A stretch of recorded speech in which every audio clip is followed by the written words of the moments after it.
राज्यातल्या कडक निर्बंधांबाबत राज्याचे आरोग्यमंत्री राजेश टोपे यांनी काय माहिती दिली आहे पाहूयात. रात्रीचं आपण कर्फ्यू तर आहेच, नो मुवमेंट्स, कुठलीही मुवमेंट्स रात्री नाही आणि डे टाइमला सुद्धा आपण त्या ठिकाणी जमावबंदी लागू करत आहोत राज्यभरामध्ये.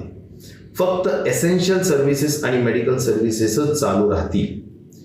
दुसरी गोष्ट, पब्लिक प्लेसेस, मग गार्डन असेल त्या ठिकाणी, अन्य पब्लिक प्लेसेस असतील की ज्या ठिकाणी गर्दी होते, या सगळ्या ठिकाणी कुठल्याही परिस्थितीत रात्री 8 वाजेपासून तर सकाळी 7 वाजेपर्यंत पूर्ण या गार्डन्स आणि याच्यामध्ये जाण्यापासून बंदी राहील.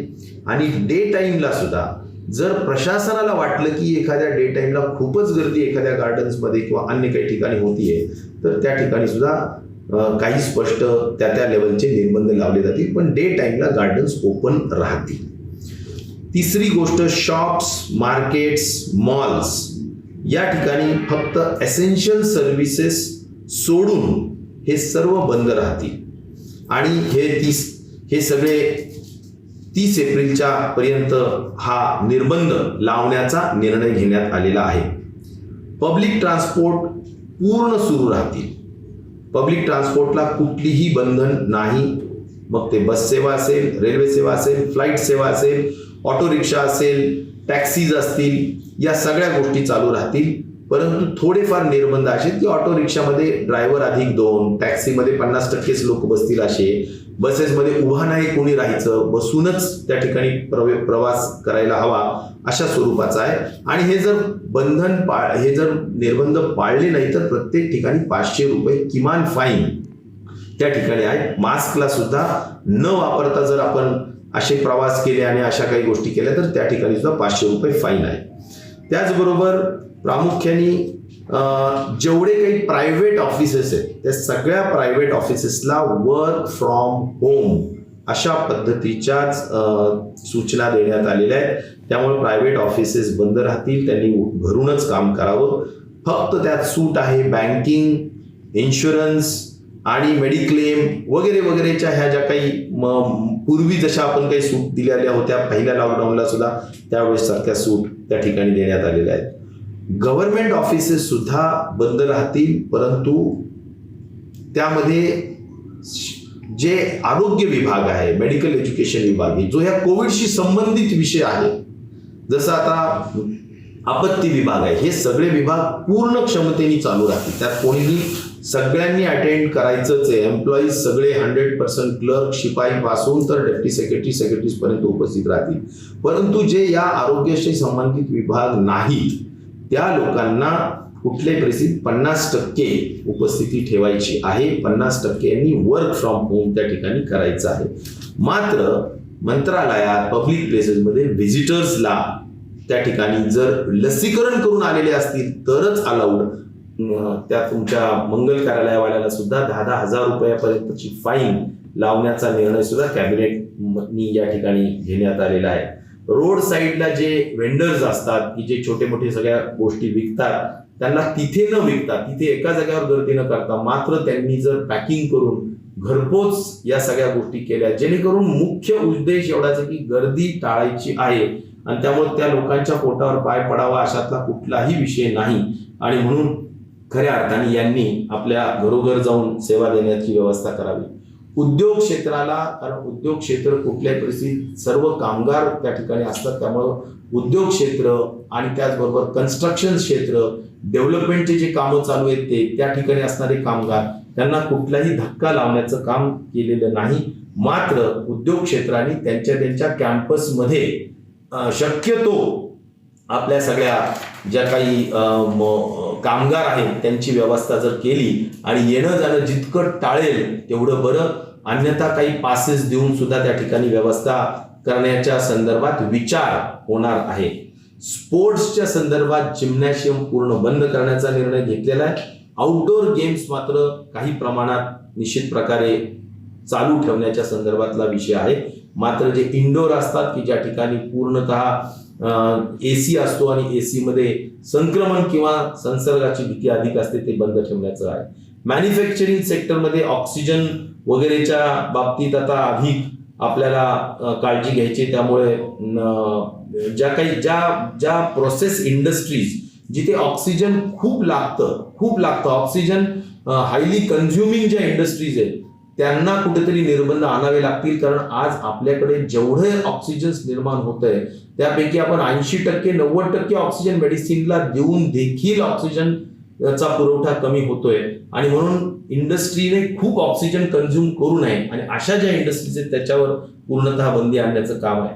आणि ई कॉमर्समध्ये खास करून Amazon, फ्लिपकार्ट ह्या सगळ्या कुठल्याही परिस्थितीत त्या चालू राहतील, त्यात कुठलीही बंधन नाहीये आणि त्यामुळं त्या बाबतीतला काही विषय असण्याचं कारण नाहीये.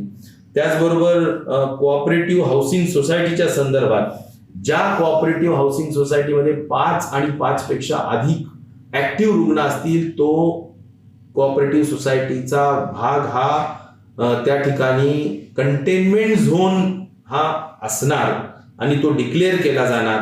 आणि त्या ठिकाणी सुद्धा जर कोणी डिफॉल्ट केला, जर कंटेनमेंट झोनचे जे काही निर्बंध आहेत ते पाळले नाही तर 10,000 रुपयापर्यंतची फाईन ताबडतोबीनं लावण्याच्या संदर्भातली व्यवस्था आहे. आणि म्हणून या सगळ्या ज्या बाबी आहेत, वॅक्सिनेशन याबद्दल 24/7 म्हणजे 24/7 वॅक्सिनेशन चालू राहावं असा आग्रहाची भूमिका आम्ही घेतली आहे. आणि म्हणून दिवस रात्र कसं चालू ठेवता येईल या संदर्भातलं नियोजन आपण करतो आहोत.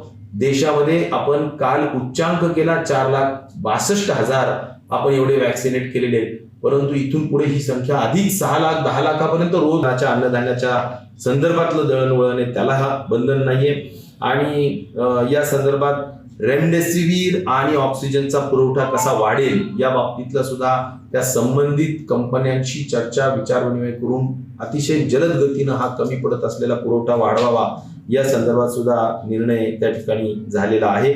आणि मला वाटतं की सर्वदूर सगळ्यांनीच खूप मोठ्या पद्धतीनं म्हणजे आता उद्योग क्षेत्रात बाबा कल्याणी सारख्या व्यक्तींनी सांगितलं की आम्ही व्हेंटिलेटर तयार करण्याचं तंत्रज्ञान शिकलो, आम्ही व्हेंटिलेटर तयार करू, व्हेंटिलेटरचे ऑपरेटर्सला आम्ही ट्रेनिंग देऊ. अशा स्वरूपाने सुद्धा काही चांगल्या सूचना त्यांच्या ज्या आहेत त्या सुद्धा मान्य करण्यात आलेल्या आहेत. आणि मला असं वाटतं की अधिक सगळ्या समूहाचं एकच म्हणणं होतं की स्ट्रिक्ट इम्प्लिमेंटेशन ऑफ रेस्ट्रिक्शन्स हा सगळ्यात महत्वाचा भाग आहे. आणि त्यामुळे त्या दृष्टिकोनातूनची आपण काळजी त्या ठिकाणी घेतो आहोत. मला असं वाटतं की हा एक रफ निर्णय झालेला आहे, त्याला फाईन ट्युनिंग करण्याचं काम अगदी ह्याच्यात, कारण शेवटी सगळ्यांची चर्चा विचारविनिमय करून केलेल्या निर्णयामध्ये काही छोट्या मोठ्या त्रुटी असतील तर त्या वेळोवेळी दुरुस्त करण्याच्या संदर्भातला विषय हा सुद्धा त्वरित करण्यात येणार आहे. आणि म्हणून ज्या ज्या काही सूचना माननीय मंत्री मंडळातील आपल्या सदस्यांनी मौलिक सूचना दिलेल्या आहेत त्या सूचना निश्चित प्रकारे त्याच्या संदर्भातील काही फाईन ट्युनिंग केल्या जाणार आहेत. 10वीच्या परीक्षा 12वीच्या परीक्षा या संदर्भात सुद्धा माननीय शिक्षण मंत्री वर्षा गायकवाड यांनी plan A, plan B, plan C अशा पद्धतीनं केलेले आहेत. माननीय मुख्यमंत्र्यांबरोबर बसून त्या चर्चा करून त्या ठरवतील की एक्झॅक्टली काय करणं गरजेचं आहे. आणि त्यामुळे काही प्रमाणात आपल्याला प्रमोट करता येईल का, किंवा मग बोर्ड काय म्हणेल, बोर्डाचं काय त्यांचं म्हणणं आहे या सगळ्या संदर्भाने, पुढच्या 11वीच्या प्रवेशाचं काय वगैरे वगैरे, किंवा हे जे CBSE बोर्ड, ICSE बोर्ड वगैरे वगैरे यांच्याशी सुद्धा थोडक्यात चर्चा करून या 2-4 दिवसामध्ये त्याबाबतचा सुद्धा निर्णय राहील. साखर कारखाने पूर्णतः चालू राहतील, त्याबद्दल कुठलाही विषय अडचणीचा नाहीये. संपूर्ण त्या ठिकाणी काम त्या ठिकाणी चालू राहणार आहे आणि त्याबद्दलही काही अडचणीचा विषय निश्चित प्रकारे नाहीये. एक नक्कीच आहे की जे काही मेडिकल फॅसिलिटीज आहेत त्या वाढवायच्या ठरवल्या आहेत. आणखीन DCHचे बेड्स वाढवायचे, ऑक्सिजन ICUचे बेड्स वाढवायचे, डॉक्टर्सची संख्या वाढवायची, ICUचं प्रमाण त्या ठिकाणी अधिक चांगल्या पद्धतीनं त्या ठिकाणी करायचं. आणि शक्यतो शनिवार रविवार हे वीकेंड जे आहेत ते मात्र पूर्ण लॉकडाऊन करायचे, जेणेकरून त्या दिवशीच्या लॉकडाऊनचा एक चांगला परिणाम म्हणजे एकच आहे की सध्या लोक घरात बसले तरच ती साखळी तुटेल आणि ब्रेक द चेन हा आपला आजचा नारा आहे. आणि त्या दृष्टिकोनातून ब्रेक द चेन किंवा स्टॉप द इन्फेक्शन या सगळ्या संदर्भाने आपल्याला ह्या सगळ्या गोष्टी करणं अभिप्रेत आहे. आणि म्हणून या सगळ्या संदर्भातला निर्णय घेण्यात आलेला आहे. उद्या रात्रीपासून हा निर्णय घेण्याच्या संदर्भात ठरवण्यात आलेलं आहे. आणि म्हणून मला वाटतं की सर्व जनतेने या सगळ्या मात्र सोशल डिस्टन्सिंग पाळा या सगळ्या गोष्टींचा त्या ठिकाणी व्यवस्थित हे करून आपण जाऊ शकता, काही प्रॉब्लेम नाहीये. प्रायव्हेट बसेस संपूर्ण अलाव केलेले आहेत, तेही काही प्रॉब्लेम नाहीये. मग राहतो प्रश्न रिक्रिएशन आणि एंटरटेनमेंटच्या दृष्टिकोनातून, म्हणजे थिएटर असेल, नाटकं असतील, अम्युजमेंट पार्क असेल किंवा शूटिंग बबल एक्सेट्रा वगैरे या सगळ्या गोष्टी असतील, तर या सगळ्या गोष्टी सुद्धा आपण त्या ठिकाणी त्याला निर्बंध आणलेले आहेत, थांबवण्याचं त्या ठिकाणी निर्णय घेण्यात आलेला आहे. सिनेमा शूटिंग्स मात्र चालू राहतील, सिनेमाच्या शूटिंग्स बंद राहणार नाहीत. त्याला कुठल्याही परिस्थितीत संपूर्ण सोशल डिस्टन्सिंग आणि वॅक्सिनेशनचा करून घेण्याच्या अटी शर्तीवर त्या गोष्टी चालू राहतील. रेस्टॉरंट्स अँड बार्स टोटल बंद राहतील. फक्त टेक अवेज जे आहे घरी घेऊन जाण्याच्या दृष्टिकोनातून ते चालू राहतील, त्याच्यात काही प्रॉब्लेम येण्याचं कारण नाहीये. मात्र ज्या हॉटेल्स आहेत, ज्यांच्यामध्ये हॉटेल्स आणि रूम्स असतात, त्या रूम्स मध्ये हॉटेल सगळ्या चालू राहतील, तर हॉटेल्समध्ये राहणारे जे लोक आहेत रूम्समध्ये, तर त्या रूम्सच्या लोकांना जेवण्यासाठी लागणारं रेस्टॉरंट मात्र उघडं राहील, बार्स उघडे राहतील. मात्र बाहेरच्यांच्या दृष्टिकोनातून मात्र तिथे येऊन जेवण करणं, तिथे येऊन बारमध्ये ड्रिंक्स घेणं वगैरे ते अलाउड नाही राहणार. टेक अवेज मात्र अलाउड आहे. त्याचबरोबर या ठिकाणी रिलिजियस प्लेसेस जेवढ्या काही आहेत, सगळ्या धार्मिक प्लेसेस, यामध्ये काही जरी झालं तर आपला संपूर्ण देश हा धार्मिक दृष्टिकोनातून निश्चित प्रकारे खूप भावनिक असतो, परंतु त्या ठिकाणी माणसं जातातच, निर्बंध पाळले जात नाही, म्हणून ते आपण पूर्णपणे क्लोज करायचे. मात्र त्या पुढच्या काळात लवकर जर त्याला ओपन करायचं असेल तर त्या ठिकाणी संपूर्ण व्हॅक्सिनेशनचा प्रोग्राम जेवढा लवकर आपण राबवता येऊ शकेल तेवढं आपल्याला त्याला लवकर पुढे ओपन करता येऊ शकणार आहे. ज्या ठिकाणी खूप जवळून, तोंडाच्या जवळून येऊन किंवा शरीराच्या जवळून येऊन काम करावं लागतं, ते बार्बर म्हणजे केश कर्तनालय असेल, सलून असतील, ब्युटी पार्लर असतील वगैरे, ह्या सगळ्या गोष्टी सुद्धा बंद करण्याच्या संदर्भातला निर्णय आज मंत्रिमंडळाने त्या ठिकाणी घेण्यात आलेला आहे. आणि त्याचबरोबर सगळ्या पॉलिटिकल गॅदरिंग्स, कुठलीही राजकीय सभा समारंभ होणार नाहीयेत.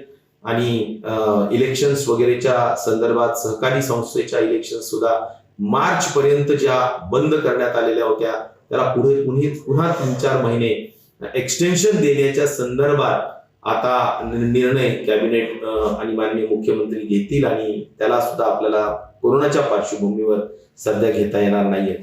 लग्न आणि फ्युनरल याच्यामध्ये लग्नासाठी 50 आणि मौतींसाठी 20 अशा स्वरूपानेच लोक राहावेत.